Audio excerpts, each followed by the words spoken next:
Bismillahirrahmanirrahim. Assalamu alaikum. So today, as you might all know, I'm going to be speaking about Islamic law. And you might be wondering, of all the topics, why did I choose to speak about Islamic law? It's sort of random. Perhaps because it's too complex to understand. It's very nuanced. It's irrelevant. Why do I need to know about Islamic law? What's it going to do for my iman, my belief, my connection to Allah subhanahu wa ta'ala? And so before I launch into my actual discussion on the topic, I want to share with you a couple of reasons as to why I think you should be invested in the topic. For beginners, we know as Muslims that our religion is unique in that it governs really everything that we do. Allah subhanahu wa ta'ala describes us as ummatan wasata, or the middle nation. It's a balance between Christianity and Judaism. While on the one hand, we have Christianity that emphasizes love and mercy and ease, Judaism at its core is a strict legal tradition. And so when we think of ourselves in the middle of these two paths, these really two ends of the spectrum, we know as Muslims that we're both responsible in being merciful and good to one another and expecting that mercy from Allah subhanahu wa ta'ala. But we also know that Allah subhanahu wa ta'ala requires us to fulfill or avoid certain actions. So when I say Islamic law, sorry, I don't want to slip off. When I say Islamic law, I think it's important to consider both of these aspects, right? And I want to be clear that in this specific topic, I'll be addressing that latter expectation, the need to fulfill what Allah subhanahu wa ta'ala has asked us to do.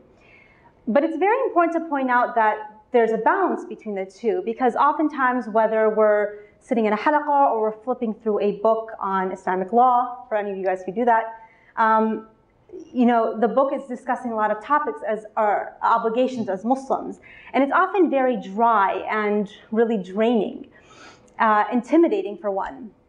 This goes for something as simple as making wudu, or something like when we learn how to pray every single day. And it gets more complex as we're talking about marriage and divorce and financial matters and the like.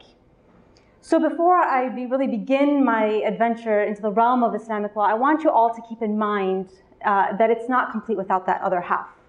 And that half entails patience and husnul dhann, or positive assumptions of both God and His Messenger, sallallahu alaihi wasallam, and even for the scholars who did their best interpreting the Quran and the Sunnah.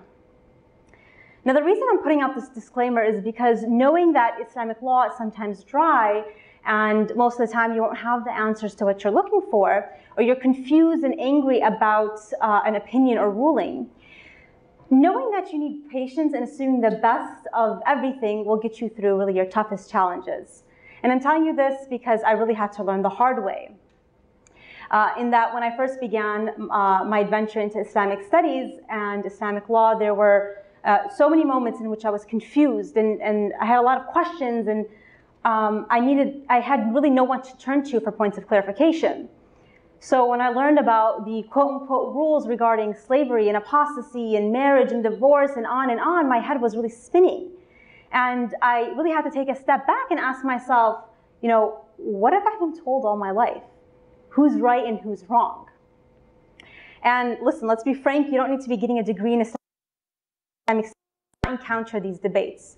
The reality of the matter is you can turn on the TV and every news station is blaringly telling you what's wrong with your religion, that this evil machine of the Sharia law is coming to take over the world.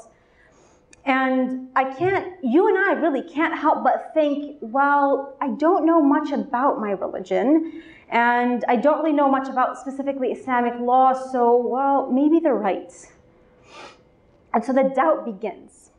It begins as a small seed, and it grows and it grows. And so by the time you walk out of a Jummah khutbah, or you pick up a book on Islamic law or whatever it is, and you hear or read and you see the imam of the masjid saying, well, yes, of course you can beat your wife, or of course you can do this, or things that we would be very shocked to hear by, and then you go turn on the news station, they're saying, well, Islamic law and Muslims, they're allowed to do X, Y, and Z, then you can't help but think, oh man, maybe they're right? And it's a really scary feeling. It's a really scary feeling not because they are right, but because you don't know how to distinguish between who is and who's not. And that, I think, is why this topic is so important today. We need to have a background in Islamic law, not only to be able to fulfill our responsibilities to Allah subhanahu wa ta'ala and please Him through our obedience, but we need to have a general understanding, especially in this day and age, of what our religion teaches in order to be confident in our religion, in order to be confident in who we are and what really our purpose is in life. And until we can do that, and it's possible, and in my opinion, learning about Islamic law is fascinating, we're really going to be paralyzed in our actions. You know, we can't fully contribute to our societies if we're being held back by those constant doubts that are creeping into our minds. And so today I want to begin that journey with you all and give you guys all just a quick brief background into Islamic law. So hopefully maybe tomorrow or next month or next year you can continue that journey and begin to learn more in depth on this topic and build your confidence along the way. So number one, I want to segue this portion into the talk by first deconstructing some of the notions we might have about Islamic law. And the first point of clarification is recognizing that when we say Islamic law, American law or constitutional law shouldn't come to mind first. And I've noticed this is one of the biggest problems we have, especially when you're in academia, because when you're being taught something about Islamic law, you're immediately, just by way of reference, by the way we were taught and raised, especially if you're raised in the US, is that you're comparing it to what American law says. So most of the contestations, the contentions that we have with Islamic law is by assuming it's supposed to look like American law. And they're both very different and unique in that way. And so knowing that you should not base it off American law really helps to clear, I think, a lot of the confusion. And so the first point of clarification that the only point of clarification that I want to focus in this lecture today is that knowing that, there are key differences we need to recognize. And the main one being for now that Islamic law was not always applied by the state, right? So when we have law applied today in the US, you've got police officers, you've got government officials, you've got X, Y, and Z applying it out. But that wasn't always the case throughout Islamic empires. And in fact, in the pre-modern era, before the concepts of nation state and the government were even in existence, communities were, both Islamic law and society were managed through self-rule. And I'll explain that in a second. But although rulers and kingdoms appeared early on in Islamic history, communities primarily determined their affairs, and the ruler had little to say in how things were carried out. Hence, each community, whether they were in a city quarter, they were in a village, whatever the case was, they had appointed their own legal experts who would then determine the community's rulings based on an individual scholar's own legal methodology. Okay, what does that mean? And I think this is something that we can easily relate to as American Muslims, in that my experience, for example, growing up is that for almost maybe 10 years of my life, we didn't have an official imam or sheikh in our community. And so what did we do when we wanted to have someone conduct our marriage, or we wanted to have someone teach us about how to do this in Islam, how to pray, whatever it was? Who did we turn to if we didn't have an imam? Well, we just asked that one ammo who studied with that so-and-so sheikh back when he was in Syria, or whatever the case was. And so anytime we needed something done, we were just asking a few people in the community that we knew were knowledgeable. And so this was really how Islamic law a lot of times functioned, in that you don't have the sultan or the khalifa coming in and saying, all right, no, if these people are drinking alcohol, we're going to do X, Y, and Z. No, at the end of the day, it was the community that was determining the law and going out. And so you would go to these people. And now the point of saying that is that these scholars, these communal scholars, that ammo in your community, he has his own legal methodology. He has his own way of interpreting the Quran and Sunnah. Not his own way, but he follows whatever he was taught. And so really the next and more important question you might be thinking is, well, where and how did these scholars, these people in our communities, derive law and make their judgments? And this is where the fun begins. But first, let's take a step back for a second. When I say Islamic law, you might automatically assume I'm talking about referring to the Sharia. But in reality, there's a stark contrast between what is fiqh and what is Sharia. Sharia literally means a path to a watering hole, and it's a reference to what God had intended for His law to be. So let's put Sharia up here in this cloud, right? This is the Sharia. It is perfect. It is everything Allah subhanahu wa ta'ala wanted for us, and it's everything we want to be attaining to. But then in order to get to the Sharia, you had to go through what? The Quran and the Sunnah, the two primary sources. And so down here you have our scholars who are essentially building their own ladders to get to the Sharia. And each ladder is constructed in a different way based on someone's methodology. And so that's where difference of opinion comes up. But the point in saying this is that the Sharia is perfect in its essence, and fiqh, the human interpretation of the Sharia, is usually what we're referring to when we're discussing Islamic law. Again, there are two main sources of Islamic law. You've got the Quran and you've got the Sunnah. The Sunnah of the Prophet Muhammad ﷺ, the actions, words, and tacit approval of the Prophet ﷺ. And these two sources work together. So when there's a verse in the Quran that is a bit ambiguous, meaning that the ruling behind it isn't very clear, we turn to the Sunnah.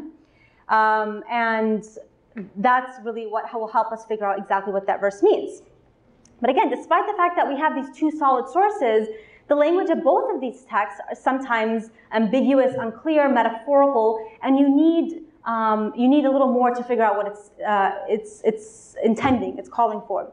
So what scholars did over time is that they developed hermeneutical or interpretational methods in order to understand, how can we reconcile between two apparently contradictory hadith or Quranic ayat. Okay, so let me get into a few examples so you guys can see what I'm talking about. In high school, I was taking a med health class way back when I was still pre-med. And I still remember the day very clearly because our teacher decided to give us all a background on different religious opinions of menstruation. And so she starts off with Christians believe X, Y, and Z, and Orthodox Jews believe it's an impurity, and on until she gets to Islam. And she goes on to say, Muslims believe that when a woman is on her period, she's impure, and therefore she also needs to be isolated. And she reads the ayah in the Quran, وَيَسْأَلُونَكَ عَنِ الْمَحِيضِ قُلِ الْمَحِيضُ أَذًى فَاعْتَزِلُوا النِّسَاءَ فِي الْمَحِيضِ وَلَا تَقْرَبُوهُنَّ حَتَّى يَطْهُرْنَ فَإِذَا طَهَّرْنَ فَأْتُوهُنَّ مِنْ حَيْثُ أَمَرَكُمُ اللَّهُ إِنَّ اللَّهَ يُحِبُّ التَّوَّابِينَ وَيُحِبُّ الْمُتَطَهِّرِينَ. They ask you, O Prophet ﷺ, about menstruation. Say, menstruation is a painful condition, so keep away from women during it. Do not approach them until they are cleansed. When they are cleansed, you may approach them as God has ordained. God loves those who turn to Him, and He loves those who keep themselves clean.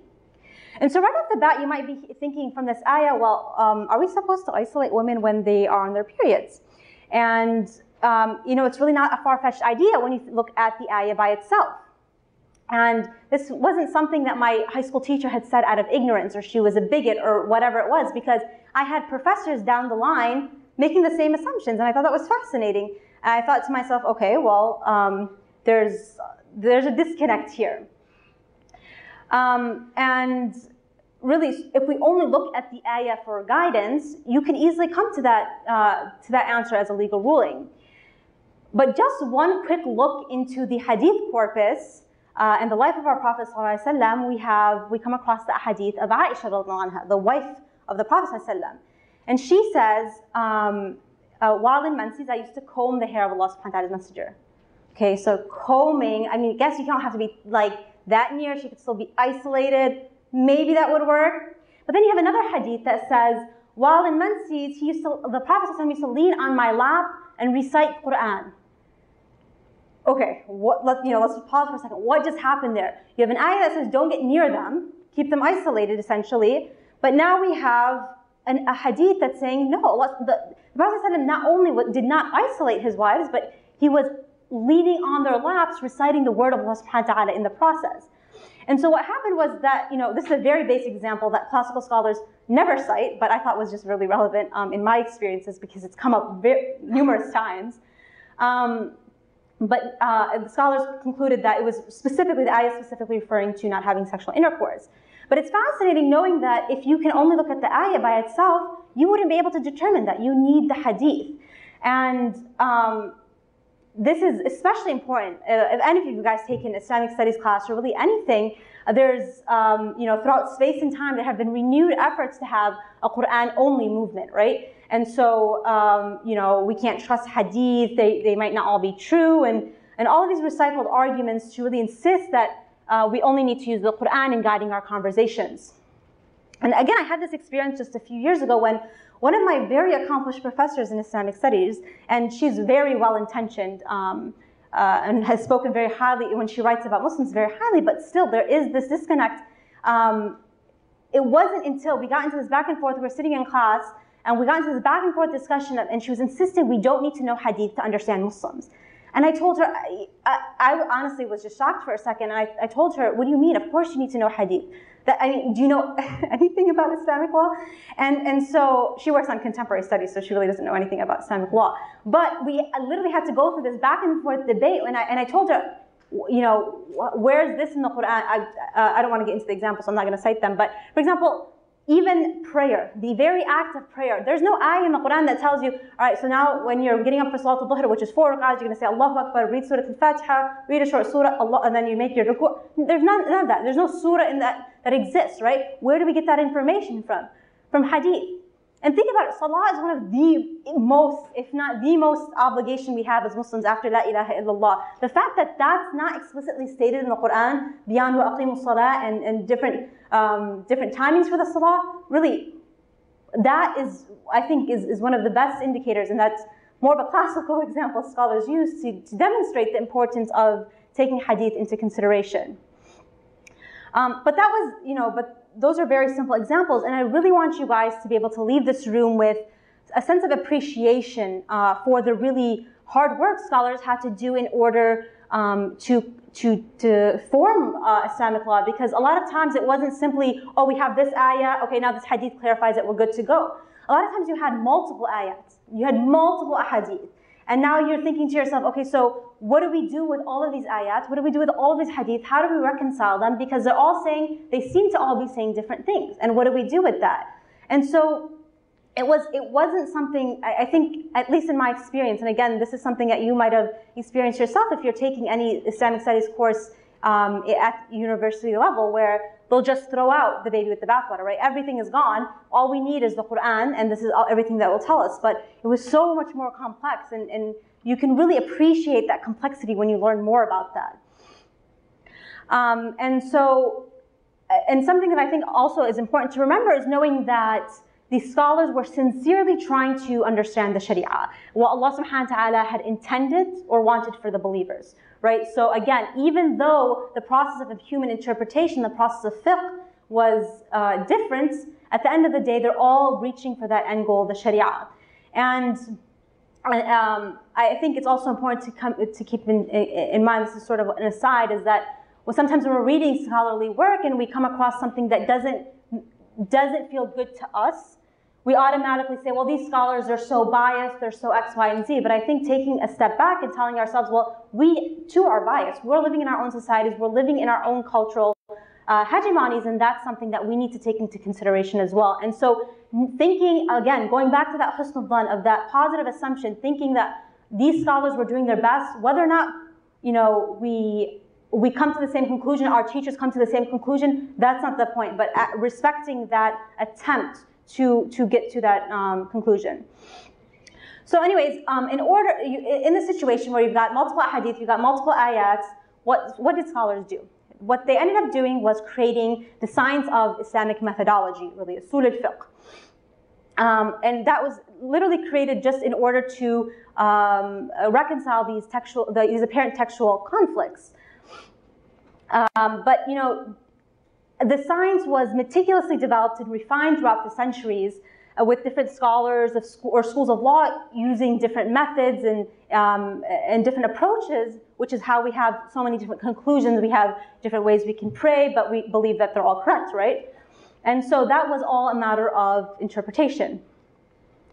But again, there was never this assumption that, well, maybe the Prophet ﷺ was wrong in saying this, or the Quran shouldn't have said this. وَالْعِيَاذُ بِاللَّهِ. That's not something that we as Muslims can believe, because we know that everything that has come to us is perfect in its nature, and the way we understand it might be the problem. So keeping that always in mind. And you know, scholars themselves would always conclude that, you know, it's all boiling down to conflicts in the process of interpretation, and not necessarily because of an inherent textual problem.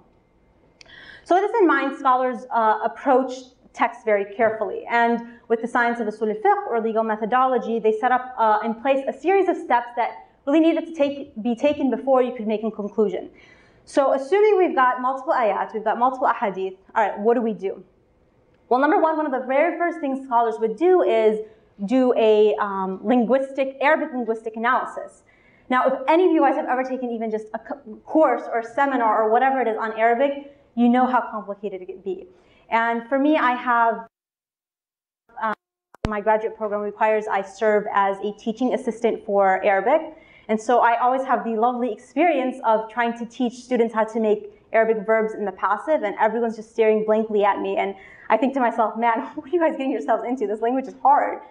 So needless to say, you know, just doing a linguistic comparison or analysis of an ayah or hadith could give it, could give you that answer. The letter ba, for example, in Arabic could mean about like 100 different things. It's really cool. There's like books written about the letter ba and what it could mean. And so just looking into the minute details of the complex Arabic language is enough often to tell you, okay, these hadith actually say exactly what this ayah is saying. It's just a matter of understanding it linguistically.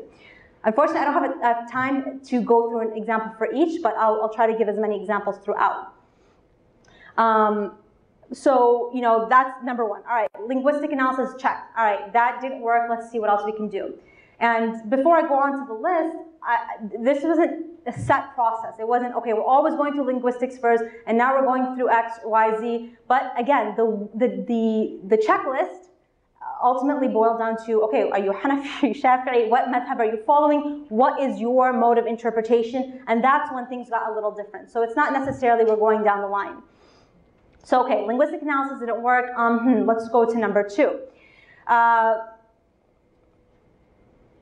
Scholars would then consider the possibility of takhsis, specification. What does that mean? Well, perhaps this ayah that we're looking at, was a specific ruling to the Prophet ﷺ. There's an ayah, it's specifically talking about 3 of the companions of the Prophet ﷺ that happened to them. Okay, maybe this is not a general ruling. Maybe, and this is something that is taken to the extreme nowadays. Well, the Quran is a historical document. It's specific for the time of the Prophet ﷺ, therefore it's unapplicable today. That is not anything where takhsis gets into. And I'll give you an example right now. So, for example, there's an ayah in the Quran that says, لِلرِّجَالِ نَصِيبٌ مِمَّا تَرَكَ الْوَالِدَانِ وَالْأَقْرَبُونَ وَلِلنِّسَاءِ نَصِيبٌ مِمَّا تَرَكَ الْوَالِدَانِ وَالْأَقْرَبُونَ. For the men is a portion to inherit, this is not to inherit, that's what it's referring to, inheritance from their relatives, and for the women there's a portion of inheritance from their relatives. This ayah alone, you read it and you think to yourself, okay, men, women, everyone. Everyone, universal rule. But then you have a hadith of the Prophet ﷺ who says, لا يرث القاتل. The one who kills does not inherit. Okay? So now the ayah is saying, all men, all women, except the murderer, the killer. Because sometimes people would kill their parents to get inheritance. Go figure, Islamic law doesn't allow that. So now you have different madhahib saying, well, Shafi'i is saying, well, what about if it was unintentional? What if it was because he was coerced? What if it was he was the partner in the crime? And so now you're getting these differences of opinion, which lead to, again, you have scholars saying, لا يرث القاتل, and then they'll specify it further. The one who kills intentionally, the one who does X, Y, Z. And so that is the process of specification, because looking at the ayah at face value, just without any other sources, you would think no matter what, men and women will inherit. But you have this thing. And again, I'm only using simple examples in order to get through this. But there's really a million other examples you can go into, and hopefully this will spark some interest in you so you can start studying and find more of these really cool examples. Okay, so number 3. And I'm trying to just give you 2 or 3 more, just so you guys can get really a sense of the complexity behind all of this. I'm not trying to confuse you all. This next method, though, the third one that I'm going to talk about, is one that all schools of law would take into consideration, and that's the process of hadith gradation. And really, hadith is an entire science in and of itself, and it's something that I can't talk about in a few minutes, let alone a few hours. And essentially what it boils down to is that you have all of these ahadith, you have these scholars that are going all around the world to collect these ahadith, and now you're doing the process of ranking and figuring out, all right, is this hadith strong, is it weak, on the basis of what? And so the reason that this is important when you're taking hadith science into consideration when you are building Islamic law is that when you have a hadith that was only narrated once, it was an ahad hadith, it's narrated once, and then you have a hadith, they're both saying slightly different things, and you need to figure out which one is right or which one is going to hold more authority in your legal decision. You have a hadith that's been narrated, it's mutawatir, it's narrated about 10 different times from 10 different chains of people, going back to, I'm not getting into it. So it's narrated from 10 different chains of people, right? Which one's going to hold more authority? Obviously, scholars would say, well, I think we can all agree that mutawatir is going to be more authoritative in this matter, and therefore, if we have multiple hadith and one is mutawatir, we're going to automatically take that mutawatir hadith. So the process of hadith gradation was super important because it tells you, in the event that you have multiple hadith you're looking at, it tells you which one is more likely to hold the final word in the matter.